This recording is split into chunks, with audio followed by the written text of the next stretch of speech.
피시디아 안디옥에서 바울의 설교. 지난 주일은 바울과 바나바가 구보를 거쳐서 피시디아 안디옥으로 전도 여행을 떠나게 된 것을 보게 됩니다. 그 중에서 우리가 두 가지 리더십을 보았는데, 첫 번째 우리 넘겨주시기 바랍니다. 한 번 더 넘겨주세요. 두 가지 형태의 리더십을 보았잖아요. 두 가지 형태의 리더십을 보았는데, 그 중에 첫 번째가 바울의 리더십, 두 번째가 바나바의 리더십. 바울은 앞에서 이끌어가는 리더십이라면 바나바는 뒤에서 보좌이고 협력해주고 조력자 역할을 했던 리더십이라고 볼 수 있습니다. 그리고 나서 두 번째 볼까요? 자, 준비되지 않은 지도자가 있는데 그 사람 누굽니까? 마가 요한이죠. 마가는 요한이 준비되지 않고 버가에서 그만 자기가 예루살렘을 돌아가고 버리고 마는 그런 안타까운 일들이 있었습니다. 오늘은 드디어 이제 바울이 버가를 지나 피시디아 안디옥에 도착합니다. 우리 세 번째 다 같이 봅시다. 시작. 안디옥 회당에서 예수 그리스도를 전한 바울. 그리고 이제 안디옥에 도착하자 이제 안식일이 되었어요. 안식일에 대한 바울의 전도자 일행들이 회당에 들어가서 예배를 참석하고 있는데, 그 중에 회당장이가 이렇게 그들을 바라보면서 누가 말씀을 대언할 수 있겠느냐라는 것을 물어봅니다. 그래서 바울이 그 기회를 놓치지 않고 설교하기 시작하는 내용이 본문에 나옵니다. 우리 14절 15절 읽겠습니다. 그들은 버가에서 더 나아가 피시디아 안디옥에 이르러 안식일에 회당에 들어가 앉으니라. 율법과 선지자의 글을 읽은 후에 회당장들이 사람을 보내어 물어 이르되, 형제들아, 만일 백성을 권할 말이 있거든 말하라 하니. 놀라운 사실 아니에요? 바울이 하나님의 말씀을 대언하고 싶은데 하나님께서 회당장을 통해서 누군가 설교를 하기를 권면했습니다. 그런데 바울은 그 기회를 놓치지 않았습니다. 이런 바울의 설교는 짧습니다. 그러나 굉장히 중요한 메시지를 던지면서 구약과 신약을 오고 가면서 예수 그리스도를 증거하는 내용들이 나와 있습니다. 그 설교는 네 부분을 간단히 우리에게 줄임말로 우리가 15절에서 그 이하의 17절에서 그 이하의 말씀을 쭉 펼쳐나가는데요. 어쩌면 정말 구체적이고 그곳에 있는 사람들에게 마음을 감동 주는 설교를 했던 것을 보게 됩니다. 그 메시지의 중점은 무엇입니까? 예수 그리스도. 오직 예수 그리스도에 대한 설교를 했다는 것입니다. 그 중에 첫 번째 메시지가 17절에서 우리 22절 말씀을 보게 됩니다. 우리 읽어봅시다. 이 이스라엘 백성의 하나님, 우리 조상들이 택하시고 애굽 땅에서 나그네 된 그 백성을 높여 큰 권능으로 인도하여 내사 광야에서 약 40년간 그들의 소행을 참으시고 가나안 땅 일곱 족속을 멸하사 그 땅의 기업으로 주시기까지 약 450년간이라. 그 후에 선지자 사무엘 때까지 사사를 주셨더니 그 후에 그들이 왕을 구하거늘 하나님이 베냐민 지파 사람 기스의 아들 사울을 40년간 주셨다가 패하시고 다윗을 왕으로 세우시고 증언하여 이르시되, 내가 이새의 아들 다윗을 만나니 내 마음에 남는 사람이다. 내 뜻을 다 이루리라 하시더니. 아멘. 여기까지 보면은 우리가 17절에서 22절까지 바울은 구약 성경을 이동하면서 메시지를 전하고 있습니다. 근데 그 메시지가 어떤 메시지입니까? 바로 이스라엘이 애굽에서 나온 사건을 통해서 그 메시지가 시작된 것을 보게 되죠. 그래서 약 40년간 광야에서 생활하는 것과, 그리고 나서 사사들과, 그리고 사무엘 시대의 사건, 그리고 사울왕을 세우시고 이제 사울왕을 폐하시고 나서 하나님께서 마음에 딱 맞는 사람, 누구? 다윗을 왕으로 세우는 사건까지 쭉 나와 있습니다. 여기서 여러분들은 읽으면서 무슨 생각 들었습니까? 어떤 생각 들었어요? 우리는 바울의 구약을 잘한다는 내용도 깨닫게 되지만은 여러분 굉장히 전통적인 것이죠. 바울은 어쩌면 전통적인 메시지를 하고 모든 유대인들이 알고 있는 메시지를 정말 자세하게 그리고 아주 요약해서 그들에게 증거하고 있는 내용이 나와 있습니다. 저는 여러분들이 구약을 잘 이해했으면 좋겠습니다. 여러분 구약 창세기에서 말라기까지 여러분 쉽게 찾아내기를 주임으로 축원합니다. 어떤 사람은 이렇게 사사기를 찾으려면 신약에 찾는 분이 있고 요한계시를 찾으려면 구약에 찾은 분이 있어요. 우리는 성경에 눈뜨라지 못하면 우리가 구약이 어떤 것인지 신약이 어떤 것인지를 모릅니다. 근데 우리가 예수 믿는 사람이 되고 신앙생활 오래 정도 하였으면 구약이 어떤 성경이고 신약에 어떤 내용이 있는지를 알아야 되지 않을까요? 요즘에 한국교회 어르신 목사님들이 걱정한 것이 있답니다. 그것이 무엇이냐면 이렇게 좋은 영상 시스템이 있으니까 성도들이 아예 성경을 찾지 않는다는 것이죠. 근데 왜 찾지 않는 줄 아십니까? 한 가지 이유입니다. 무엇일까요? 이런 매체가 있었기 때문에 아니죠. 성경을 집에서 보지 않는다는 것이죠. 예전에 성경을 달고 달았어요. 그렇죠? 달고 달았기 때문에 그냥 우리가 이 성경 껍데기가 달아서 이렇게 없어진 거지 오늘날처럼 별로 질이 좋지 않아서 낡아지는 성경이 아니었어요.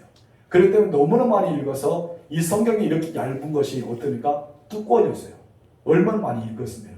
근데 요즘은 어때요? 성경은 집에도 있고 차 위에도 있고 사무실도 있고 교회도 있는데 문제는 성경을 읽지 않기 때문에 여러분 말라기가 어디라 하면은 찾을 수 없고 사사기가 어디냐면은 찾을 수 없고 여러분 사도행전 어디입니까 하면 찾을 수 없다는 거예요.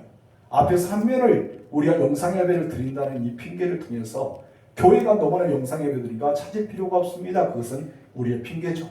우리는 단 수요예배와 주일날 예배, 주일 오후 예배는 영상을 하지만은 여러분 집에서는 마음껏 성경을 읽을 수가 있습니다. 그렇잖아요. 마음껏 성경을 읽을 수 있기 때문에 내가 구약 성경 어디 어떤 것이 있는지를 말하면은 바로 찾을 수 있는 우리가 돼야 됩니다. 무슨 말인지 알겠죠? 집에서 성경을 많이 읽으세요. 그래서 어떤 것이 어디 있는지를 여러분 보시기 바랍니다. 우리 교회 어떤 권사님은 성경을 필사합니다. 굉장히 많은 성경을 필사하고 있는데 필사하는 것도 굉장히 좋죠. 필사하면은 우리는 4번 성경을 읽는다 했죠. 눈으로 한번 읽고 소리 내서 읽고 귀로 읽고 쓰면서 읽고 그래서 4번 읽는다는 소리 있어요. 필사하는 게 참 좋아요. 저희 장인 어르신도 성경을 필사하면서 이제 우리에게 주려고 전통으로 이렇게 만든다고 이야기합니다. 그런 내용을 이야기하는데 성경의 필사도 굉장히 좋죠. 성경을 가까이 해야 됩니다. 그런데 바울은 성경에 대해서 정말 전통적으로 알고 있었던 겁니다. 구약 성경 어떤 것인지 바로 어떤 맥락이 있는지 그리고 어떻게 말하면 저들의 마음에 확 와닿는지 그에 대해서 굉장히 잘 알고 있었어요. 우리 구약 성경 흐름을 어느 정도 알고 있어야 좀 믿습니다. 여러분들은 성경 어떤 것을 찾으려면 잘 찾는 여러분 되실 주님으로 축복합니다. 잘 찾는 우리들에게서 가장 좋은 것은 바로 구약 성경, 신약 성경, 성경 통독하는 그 노래가 있잖아요. 장세기 출애굽기 레이 그것만 잘 외워야 돼요. 어디 있는가? 죄송합니다. 어디 있는 그것만 잘 외워도 성경을 딱 찾을 수 있죠. 근데 우리 찬성의 출애굽기 노래를 부르면서 찾으려면 정말 어려울 때가 있습니다. 여러분은 성경을 잘 찾으시길 주님으로 축원합니다. 바울은 아주 짧게 간단하게 구약 성경을 요약하면서 전합니다. 근데 문제는 왜 바울이 구약을 요약해서 증거했느냐 이것입니다. 왜 구약을 요약해서 바울이 증거하고 있을까요? 바울은 지금 이제 누구를 증거해야 됩니까? 예수 그리스도를 증거해야 됩니다. 예수 그리스도를 증거하기 전에 먼저 왜 구약 성경을 요약했을까요? 그 이유는 다 한 가지입니다. 모든 성경은 누구에게 초점 맞춥니까?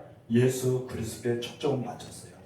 지금 이제 다윗을 말하는 것은 다윗의 씨로 오신 예수 그리스도를 증거하기 위해 이미 예언된 메시아가 이 땅에 오셨음을 증거하기 위해서 지금 이제 구약 성경을 요약해서 애굽에서부터 시작해서 사사들에게 거쳐서 사울왕을 세우고 사울왕을 폐하시고 다윗을 왕위로 세웠다.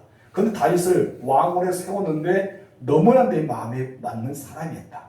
내 마음에 너무나 맞는 사람이기 때문에 내 뜻을 다 이루리라 라고 하셨습니다. 여러분 여기서 말씀이 너무나 중요합니다. 다윗을 만났어요. 만났더니 내 마음에 딱 맞는 사람이다. 옛날 성경은 내 마음에 합한 사람이라고 말합니다. 말이 맞았다는 거예요. 여러분들은 하나님의 마음에 맞는 사람이 되기를 소망합니다. 아멘. 그래서 하나님께서 여러분을 통해서 하나님의 뜻을 이루어갔으면 좋겠어요. 아멘. 오늘 본문에서 내 뜻을 다 이루리라 라고 하십니다. 하나님의 뜻은 무엇이었어요? 모든 초점은 누구에게 있다고요? 예수 그리스도. 다윗의 후손으로 예수 그리스도를 보내주십니다. 그것을 이루고자 하였다는 것입니다. 바로 예수 그리스도를 증거하기 위해서 오늘 본문에서 이렇게 17절에서 22절 말씀을 증거하면서 그 구약 성경의 내용을 관통하는 건 우리가 볼 수가 있습니다.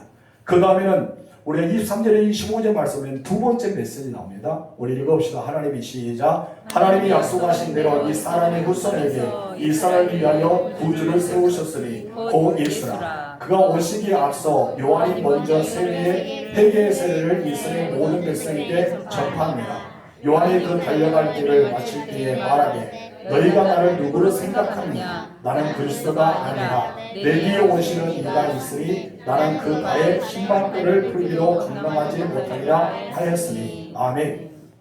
이제 바울의 관점은 구약 성경에 있는 것이 아닙니다. 그럼 무엇입니까? 구약과 신약의 중간 시대, 이 중간의 시대가 끝날 즈음에 등장하는 엘리야의 역을 받은 사람이 있었는데 그 사람 누굽니까? 바로 세례 요한입니다.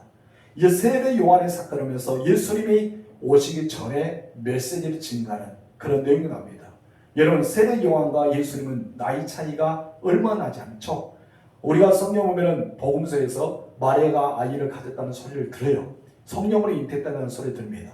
도무지 믿지 않기 때문에 주의 영이 무엇이 합니까? 엘리사벳에 가봐라. 이미 그는 너의 길을, 주의 길을 예비하는 자가 됐다라고 할 때, 그가 마리아가 엘리사벳을 봤을 때 그 태동에서 성령의 충만해서 뛰노는 역사가 일어납니다. 그래도 예수님과 이 세례 요한의 나이는 한 살 정도, 약 몇 개월 차이가 나겠죠. 그런데 이 1년이라는 세월이 있지만은 세례 요한은 미리 광야에서 준비해서 예수님의 길을 예비한 사건이 나옵니다. 구약에 나오는 여러 사건을 담기는 하나님의 뜻의 이야기, 결국에는 다윗 왕까지 이르게 되고 이 다윗의 씨를 통해서 메시아가 온다는 사실을 증거하는 메시지를 선포하였습니다. 그 메시아가 바로 예수 그리스도이시죠. 그런데 그가 오시기 전에 먼저 세례 요한이 회개의 세례를 베풀었다는 것이죠. 회개의 세례를 베푸는데 이 세례 요한의 중점의 사역이 아니라 세례 요한은 누구의 길을 예비한 거예요? 예수 그리스도의 길을 예비하기 위해서. 한마디로 이 모든 것이 무엇입니까? 하나님의 말씀을 이루게 하시기 위해서 그가 미리 오셔서 세례 요한이 말씀을 대언했던 것을 우리가 보게 됩니다.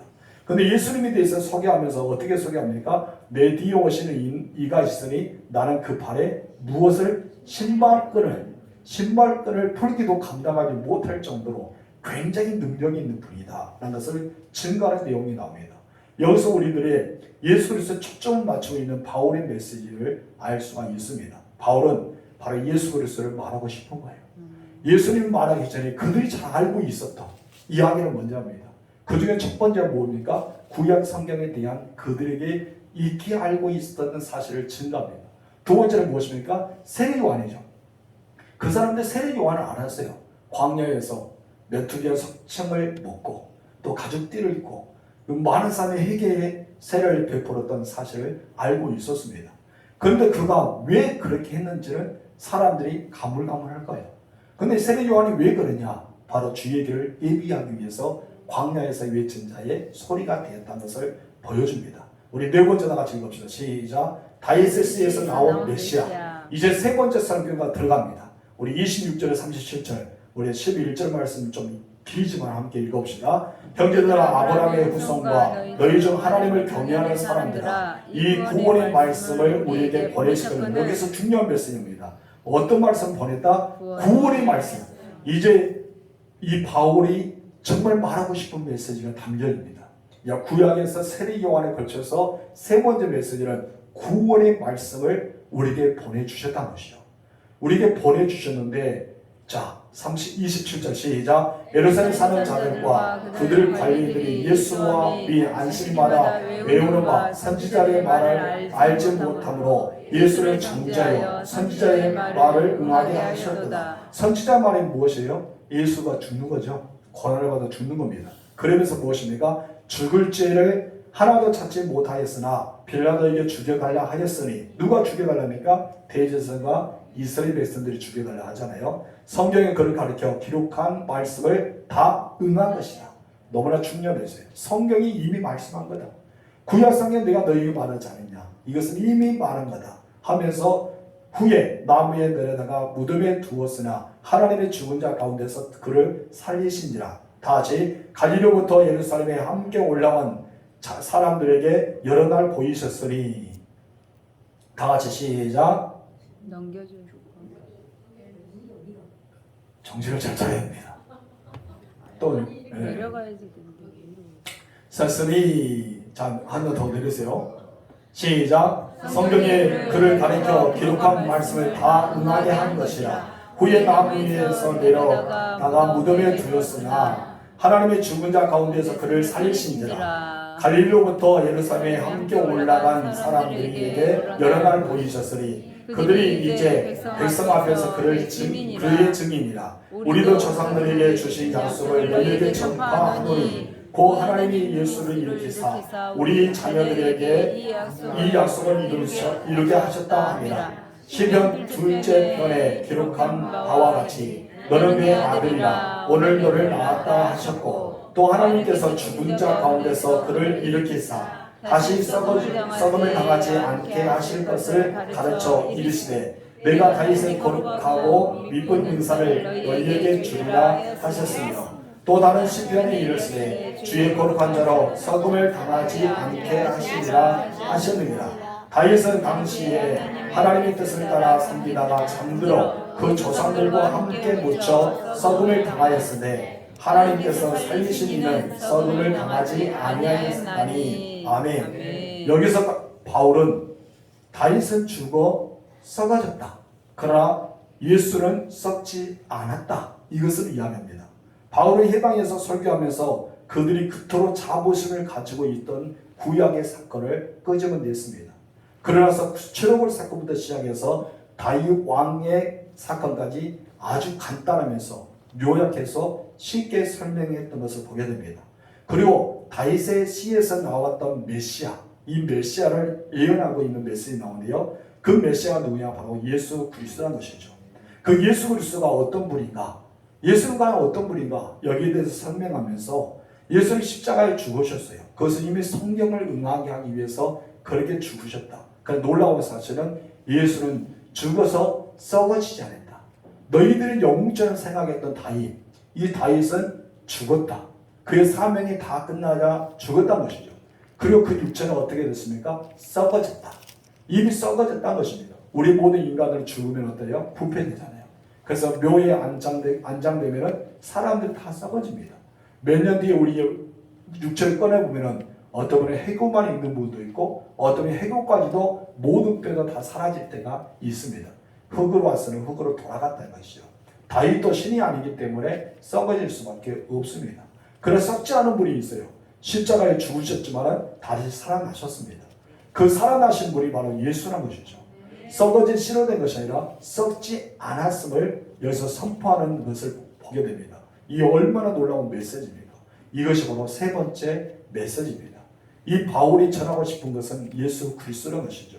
그러면서 이제 바울이 네 번째 마지막 설교를 하게 되는데 이제 요약하면서 결론을 내린 메시지가 38절에서 41절의 말씀입니다. 읽어봅시다. 그러므로 형제들아 너희가 알 것은 이 사람의 힘으로 제사함을 너희에게 전하는 이것이라. 무엇을 증거하고세요? 제사함을 받을 수 있다. 누구를 통해서? 이 사람이 누구일까요? 예수 그리스도죠. 자 다음 또 모세의 율법으로 너희가 의롭다 하심을 얻지 못하던 모든 일에도 이 사람의 힘으로 믿는 자마다 의롭다 하심을 얻은 것이다. 무엇을 말합니까? 의롭다. 첫 번째는 무엇이었어요? 제사. 두 번째는 의롭다. 그리고 그런즉 너희는 선지자를 통하여 말씀하신 것이 너희에게 미칠까 삼가라. 이랬을 때 보라 멸시하는 사람들아 너희는 놀라고 멸망하라. 내가 너희들을 당하여 한 일을 행할 것이니 사람이 너희에게 일러줄지라도 도무지 믿지 못한 일이라 하였느니라 하니라. 아멘. 멸망당한다는 뭐예요? 예수께 복음을 증거했지만 그들이 받아들이지 않았다는 거예요. 예수의 복음을 증거하고 있지만 믿지 않았다는 거예요. 누가요? 유대인들이. 너희는 그렇게 되지 않기를 소망한다. 이것을 하고 있습니다. 첫 번째는 예수님을 믿었을 때 제사를 받게 된다. 두 번째는 믿는 자마다 의롭다 하심을 얻게 된다. 그러나 중요한 사실은 이것이 어쩌면 너희가 멸망을 당한 자처럼 미치지 않기를 나는 원한다. 그 사람들은 예수의 복을 믿지 않았다고 봅니다. 우리 다음 주 보면은 그 설교의 내용에서 더 요약해서 나오게 되는데 우리가 중요한 것은 유대인들에게 먼저 복음이 증거됐다는 것이죠. 유대인들이 복음을 증거됐지만 그들은 믿지 않았어요. 예수에 대해서 믿지 않았습니다. 근데 왜 유대인들이 먼저 불렀냐? 하나님 왜 그들을 먼저 부른 줄 아냐? 이방인의 빛이 되기 위해서, 이방인의 구원 사역을 이루기 위해서 너희를 먼저 택하는데, 이 유대인들 이스라엘에서는 착각했어요. 자기들만 하나님의 선민 백성으로만 여기고 자기들만 구원이 있다고 착각했다는 것입니다. 근데 하나님은 그렇지 않았습니다. 이사야 선지자를 통해서 하신 말씀 무엇이에요? 너희는 이방인의 빛이 되어야 된다. 이방인들에게 복음을 증거하는 역할을 해야 된다. 그 너희들은 왜 그렇게 믿지 않기 때문에 오히려 그 복음, 생명의 복음이 누구에게 옮겨진다? 이방인들에게 옮겨질 것이다. 근데 지금 현재 바울이 설명하고 싶은 것이 이거예요. 여러분, 너희들에게 지금 옮겨졌다. 이 복음은 유대인들이 거부를 하기 때문에 너희들이 옮겨졌다고 말합니다. 그리고 우리가 다음 주 보게 되면은 유대인들이 복음이 옮겨져서 이방인들이 들려졌다는 소식을 듣고 여러분, 안디옥에 있는 모든 사람이 너무나 기뻐합니다. 너무나 좋아합니다. 야, 우리가 구원의 복음을 듣고 믿어서 얻어지구나. 이 사실을 놀라는 것이 보게 됩니다. 오늘 이 38절 41절 말씀에는 두 가지의 결론의 메시지를 보는데, 첫 번째 이겁니다. 우리 다 같이 읽읍시다. 시작. 구약 예언의 성취이다. 예수님은 우리를 위하여 십자가에 죽으셨습니다. 그리고 부활하셨습니다. 이제 무덤에서 다시 살아났다는 것이죠. 이 모든 것은 어떤 것입니까? 그냥 우연의 일치가 아니라는 것입니다. 갑자기 일어난 일도 아니라는 것이죠. 그건 무엇입니까? 구약의 예언의 성취라는 것이죠. 하나님 말씀에 응하게 하신다. 하나님 말씀 응하게 하신다. 오늘도 우리가 마태복음 2장을 함께 읽어보았잖아요. 새벽에. 거기에서 3번이나 말씀이 나오는데 하나님 말씀을 응하기 위해서 이루게 하십니다. 하나님 말씀이 이루어졌다. 하나님 말씀이 이루게 합니다. 이 말에 계속해서 마태복음 2장에 3번이나 강조하고 있습니다. 여러분, 하나님은요, 말씀을 이루신 분입니다. 하나님이 이미 말씀하셨어요. 구약에서 말씀한 것을 이루었다는 것입니다. 다윗의 시체는 썩어졌습니다. 그런 이 사람의 육체는 썩지 아니했다는 것입니다. 바로 이 사람이 누구일까요? 예수 그리스도입니다. 그토록 전하고 싶었던, 다윗이 그토록 말하고 싶었던 예수를 드디어 말하게 됩니다.